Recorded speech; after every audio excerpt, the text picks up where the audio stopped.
it's not a feasible decarbonization pathway to think that we're going to offset emissions from oil and gas with these negative emissions technologies, particularly with NBS, which has been largely the first swath of kind of offsets that people have targeted.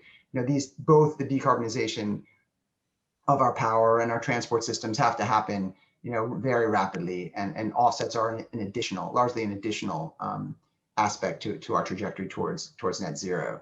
But I think it's important to put that in perspective. Offsets at the scale of a voluntary market with some corporate commitments is a nice start, but it's not going to be what's required to achieve the market at scale. We need to move to compliance markets.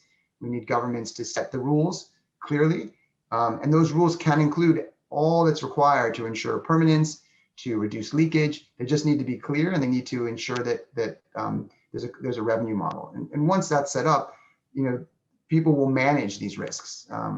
They'll manage permanence. They'll find mechanisms to ensure against forest fire. But you need a clarity on that market arrangement, which we're still not there yet.